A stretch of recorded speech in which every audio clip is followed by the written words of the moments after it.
Je suis tombé sur quelques personnes, malgré les enseignements, c'est-à-dire qui refusent d'entrer dans ce que Dieu leur a donné. Je me rends compte qu'on se retrouve au temps de Moïse, où Dieu voulait que tout le peuple entende Dieu leur parler. C'est-à-dire Dieu est venu sur la montagne et il a parlé. Il ne peut pas dire à Moïse, Moïse, non, pour écouter Dieu là, toi seul il faut monter vers lui, tu vas l'écouter et tu vas nous amener sa parole. Et aujourd'hui encore, beaucoup de personnes veulent déléguer leur communion avec Dieu à des hommes de Dieu, à des prophètes. Et malheureusement, certains d'entre eux en profitent pour essayer de contrôler et de manipuler la vie des personnes. Frères et sœurs, la Bible dit clairement que dans les temps de la fin, il y aura beaucoup de faux prophètes, beaucoup de faux docteurs. Dans les temps de la fin, il a dit, beaucoup de personnes se détourneront de la foi. Donc des personnes, des hommes de Dieu, qui ont marché dans la foi, se détourneront de la foi pour suivre des doctrines de démons. 1 Timothée chapitre 4 verset 1. Il est dit, mais l'Esprit dit expressement. L'Esprit dit expressement, c'est-à-dire il y a à un moment donné, le Saint-Esprit est en train de mettre en garde de manière expresse. L'Esprit dit expressément que dans les derniers temps, quelques-uns abandonneront la foi pour s'attacher à des esprits séducteurs, à des doctrines de démons, par l'hypocrisie des faux docteurs portant la marque de la flétrissure dans leur propre conscience, prescrivant de ne pas se marier, de s'abstenir d'aliments que Dieu a créés pour qu'ils soient pris avec action de grâce par ceux qui sont fidèles et qui ont connu la vérité. Car tout ce que Dieu a créé est bon et rien ne doit être rejeté pourvu qu'on le prenne avec action de grâce. Lis bien le verset 5. Parce que tout est sanctifié par la parole de Dieu et par la prière. D'abord, je vais m'adresser aux prophètes, aux serviteurs de Dieu. La Bible dit que plusieurs serviteurs de Dieu abandonneront la foi pour s'attacher à des esprits séducteurs, à des doctrines de démons. Chers collègues, chers hommes de Dieu, j'ai entendu des choses et j'ai vu certaines choses en ligne qui m'ont effrayé, sachant très bien que ces personnes qui exercent le ministère prophétique, certains d'entre les ayant connus personnellement, c'est vraiment des gens qui ont une véritable communion avec Dieu, qui marchent réellement avec le Seigneur. Ok? Je voudrais nous dire à tous de faire attention. Dernièrement, depuis des années, l'Esprit nous a avertis concernant ce que la Bible appelle la chute de l'armée des cieux. Des prophètes ont commencé à recevoir des révélations, soi-disant venant de Dieu, parce que Dieu a autorisé un esprit de mensonge. C'est une histoire assez étrange. Et la Bible dit que l'armée des cieux était autour du Seigneur, à sa gauche et à sa droite. Et Dieu a demandé, est-ce qu'il y avait un esprit qui va être un esprit de mensonge dans la bouche des prophètes? Et l'esprit est descendu. Et les prophètes ont réellement reçu des révélations. Ils ont eu des visions, des songes et des révélations. Et ils ont annoncé au roi une chose qui était erronée. La Bible dit que des prophètes et des personnes ont bâti dans le temple de Dieu des autels destinés à l'armée des cieux. Okay? Et Michée dit, écoute donc la parole de l'Éternel. J'ai vu l'Éternel assis sur son trône et toute l'armée des cieux se tenant auprès de lui, à sa gauche et à sa droite. Et l'Éternel dit, qui séduira Akab pour qu'il monte à Ramoth en Galade et qu'il y périsse? Il répondit, l'un d'une manière, l'autre d'une autre. Et un esprit vint se présenter devant l'Éternel et dit, moi je le séduirai. L'Éternel lui dit, comment? Il dit, je sortirai, répondit-il, et je serai un esprit de mensonge dans la bouche de tous ces prophètes. L'Éternel dit, tu les séduiras et tu en viendras à bout. Sors et fais ainsi. Donc, c'est un esprit que Dieu a permis.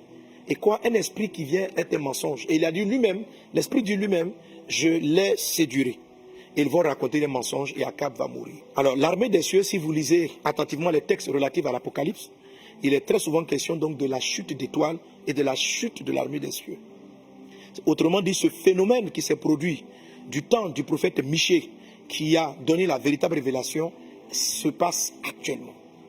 Beaucoup de prophètes qui ont un vrai ministère prophétique reçoivent des révélations qui peuvent venir d'esprits séducteurs. Dans quelles conditions on peut se retrouver dans l'esprit séducteur? Lorsqu'on n'est pas attaché à la parole de Dieu, lorsqu'on n'est pas attaché à la doctrine de Dieu, lorsqu'on n'est pas attaché aux choses que Dieu a dites, à l'œuvre de la croix, au ministère de Jésus-Christ. À vous frères et sœurs qui me suivez, la Bible dit, il y aura de faux prophètes et ils séduiront beaucoup de gens.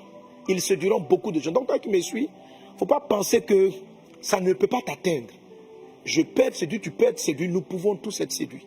Notre ancre, l'élément par lequel nous pouvons juger, analyser et puis avoir la victoire, c'est ce livre-là. C'est la parole de Dieu, c'est la Bible. L'apôtre Paul dit, si nous-mêmes, moi Paul, je vous ai expliqué ces révélations, si nous-mêmes, si un ange du ciel vient vous annoncer un autre message que celui des Saintes Écritures, qu'il soit anathème. Frères et sœurs, quelle que soit L'apôtre Paul met sa personne. Il dit, si moi-même je change d'avis, si un ange, tu vois un ange, il dit, je suis l'ange Michel, et il vient te dire autre chose que ce que Jésus-Christ a dit, que ce que le livre saint déclare, frère, qu'il soit anathème. Pourquoi Dieu nous parle ainsi? Parce que vous ne pouvez vous fier qu'à ce qui est conforme aux Saintes Écritures. S'il vous plaît, s'il vous plaît, s'il vous plaît, s'il vous plaît. Ne vous laissez pas séduire par des esprits séducteurs. Ne vous croyez pas trop spirituel. Les voix que vous entendez peuvent ne pas être celles de Dieu. Le message que tu entends peut ne pas être celui de Dieu si ton cœur s'est laissé corrompre par des doctrines. Il faut faire attention donc à la doctrine, de peur de tomber dans des doctrines de démons. Amen. Tout est sanctifié par la parole, tout est sanctifié par la prière. Voilà. Si quelqu'un vient te dire, tu as tel problème, il faut faire une offrande de rachat. Il faut sacrifier un animal pour racheter les fautes ou pour combattre un combat spirituel. Quelqu'un vient t'expliquer une chose comme ça. Mais c'est une doctrine de démon. C'est une doctrine de démon tout simplement parce que la Bible dit que Jésus nous a rachetés. Que par l'œuvre de la croix, il nous a rachetés. Par le sang précieux de Jésus. Jamais, ni l'apôtre, ni Jésus, ni nulle part tu ne verras dans le Nouveau Testament un seul homme de Dieu qui est venu, qui a dit aux gens, frère, le sang de Jésus, le combat spirituel auquel tu es confronté, il faut un mouton. Donc va acheter à l'abattoir un mouton. Ou bien tu envoies la valeur d'un mouton. Tout ça, c'est réduire le message de Christ. Amen. Le sang de Jésus, le sang de l'agneau est au-dessus. 1 Pierre chapitre 1, verset 18. Sachant que ce n'est pas par des choses périssables, par de l'argent ou de l'or que vous avez été rachetés de la vaine manière de vivre. Donc nous avons été rachetés ni par argent, ni par or. Il n'y a aucun montant que tu vas déposer qui peut te racheter d'une quelconque condamnation. Amen.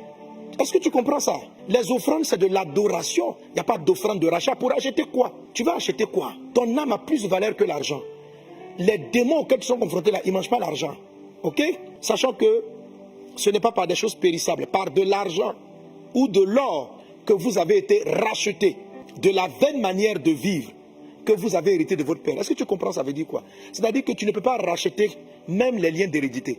La vaine manière de vivre héritée de vos pères, c'est-à-dire ce qu'on appelle les liens d'hérédité, ce qui était dans leur sang. Jésus dit, ce n'est pas, tu ne peux pas racheter les erreurs de ton père par une offrande, par un don quelconque. L'esprit peut s'en parler parce que je pense que je suis connecté à quelqu'un. Tu es sur le point, tu es en train de fonctionner avec quelqu'un qui dit qu'il est prophète et qu'il a eu des révélations et que tu dois faire des sacrifices de rachat. Racheter quoi? Nous ne sommes plus rachetés par le sang des boucs, par le sang des taureaux. Tu ne peux pas mener un combat spirituel avec ce genre de choses. C'est tous ceux qui reçoivent des révélations, frères et sœurs. Si vous entendez une voix qui te dit, lui là pour sortir de ses problèmes, va lui faire un sacrifice de rachat. La voix que tu entends là, c'est ce qu'on appelle l'esprit de la main des cieux. C'est un esprit séducteur. Parce qu'il est en train de dire, c'est un ange ou un démon qui est en train de te dire autre chose que ce que l'évangile a dit. Est-ce que tu comprends ça? Donc toi-même, il faut te ressaisir. Toi qui prophétises ce genre de choses, il faut te ressaisir. Il faut te ressaisir. Ne soyez pas une pierre d'achoppement. Ne soyez pas une pierre d'égarement. La Bible dit, dans les derniers temps, quelques-uns se détourneront de la foi. Je peux me détourner de la foi. Ça a failli m'arriver à un moment donné. Je vais commencer à marcher avec certains prophètes. J'étais tout jeune dans la foi. Et Dieu m'a ramené à l'évangile. On était toujours les combats. On était en guerre spirituelle. C'est dans une atmosphère où vous ne finissez jamais. Vous ne vivez pas le repos. Les sorciers sont toujours à votre poursuite. Les gens au bourreau sont toujours en train de vous réclamer. Et quand j'expliquais ça à une personne, elle m'a dit, non, mais parce que toi, tu n'es pas dans le combat spirituel. Tu n'es pas dans le combat spirituel. Tu ne comprends pas la bataille des autels. Ce n'est pas ton ministère. Toi, tu es un enseignant. Alors je lui ai répondu, j'ai dit frère, la façon dont Dieu opère avec moi, hein, quelle que soit la façon dont tu vois le Saint-Esprit en train d'opérer, j'ai fait ni sacrifice dont vous parlez là, ni truc là, voilà. Mais Dieu se sert de nous et il opère et il va délivrer un pays comme Haïti. Quand on dit Haïti en sorcellerie là, tu comprends? Donc, vos causeries, vous rencontrez, non, il n'y a pas quelqu'un passé, non, il ne comprend pas, je dis ça à un il me dit non, mais il dit que le combat de délivrance là, tu ne comprends pas. Je dis frère, quand on dit mysticisme d'Ahaï là, c'est Haïti, c'est Togo, c'est Bénin, c'est le nord de la Côte d'Ivoire, c'est des régions. Par la grâce de Dieu et par l'œuvre de la croix, par un évangile simple, pas par un évangile compliqué, par un évangile simple. Jésus est mort pour vous, par la parole de Dieu, sans poser un acte, sans faire un acte de sacrifice ou quoi que ce soit, en disant le sang de Jésus au Père des nations ont été délivrées. On est parti en Haïti, le siège de la sorcellerie du vaudou, Dieu les a brisés, on est revenu sans problème. On est parti au Togo, on est parti au Libéria et on a parcouru toute la Côte d'Ivoire du nord au sud. Nous détruisons les hôtels sataniques pour pouvoir prêcher l'évangile. Mais on ne détruit pas. Et puis on va construire, on va faire un rachat de la terre avec quelque chose comme ça. Voilà, ok? Toutes nos terres en Côte d'Ivoire ont été consacrées et il y a des hôtels en Côte d'Ivoire et partout qui ont été bâtis pour les dédier à des démons. Mais ces régions-là ont été délivrées. Quand nous partons, la Bible dit, le texte que j'ai lu tout à l'heure, la Bible dit que tout est sanctifié par la prière. Voilà. Tout est sanctifié par la prière et par la parole de Dieu. Donc, on est sauvé par la foi. On n'a pas besoin d'aller prendre un sang physique de Jésus ou bien un sang d'un animal. Frère, toi qui m'écoutes, si ça te choque, ça te fait truc, ne sois pas victime des séductions des temps de la fin. Ne te crois pas invulnérable. Ne te crois pas trop en relation avec Dieu pour ne pas être séduit. Tu peux être séduit. Je peux être séduit. La seule chose qui peut me sauver, c'est ce texte-là. Si j'entends des voix, j'ai une vision qui me demande d'aller faire quelque chose qui est contraire au livre, frère, c'est pas Dieu qui me parle. C'est pas Dieu, c'est la séduction de l'armée des cieux, la séduction des temps de la fin. Donc, je vous en supplie, vous, hommes de Dieu, qui avez de véritables appels, que vos révélations soient tamisées, checkées dans les Saintes Écritures. Alléluia, dans les Saintes Écritures. Amen. Amen. Voilà. La véritable délivrance, c'est par la prière, par la parole. Et ne déléguez pas votre vie. Jésus est le gardien de vos âmes. Jésus-Christ, là, c'est le gardien de ton âme. Voilà. Ce n'est pas un prophète, ce n'est pas un pasteur. Dans le livre d'Hébreux, il a dit simplement que vos bergers, que les bergers veillent sur votre âme. Mais ce ne sont pas les gardiens. Le gardien, là, c'est Jésus-Christ seul. Jésus garde ton âme. Qu'il garde ton âme. Qu'il te protège. Qu'il te préserve. Qu'il te protège. Sinon, le chemin que tu as pris, tu vas rentrer dans un combat, dans une guerre spirituelle infinie. Tu ne seras plus dans le repos. Chaque nuit, chaque 3 nuits, tu vas te lever en train de taillader. J'ai fait ça pendant un moment. J'ai tailladé seulement. Je voyais le diable partout. Et j'avais des songes, j'avais des visions. L'Esprit m'a dit, tu vois, tu n'as pas la foi dans ce que je dis. Parce que j'étais tombé sur des livres qui m'expliquaient ce genre de choses-là. Et qui m'expliquaient, j'ai flot là-dedans. J'ai flot là-dedans. Et aujourd'hui, je vois que mais je dors tranquille, je dors relax. Je n'ai plus besoin de combattre. Et les équipes, les frères qui sont avec nous, on n'a pas besoin de faire tout ça. Il faut avoir la foi dans ce que Christ a fait. Juste la foi nous sauve. Et la confiance de ce qu'il a dit. Alléluia. Amen. La croix de Jésus, il n'y a pas autre chose qui est plus puissant que ce que Christ a fait. Donc vraiment, faisons attention, attachons-nous à la sainte parole de Dieu. Que Dieu vous bénisse abondamment. Amen. Alléluia. Amen.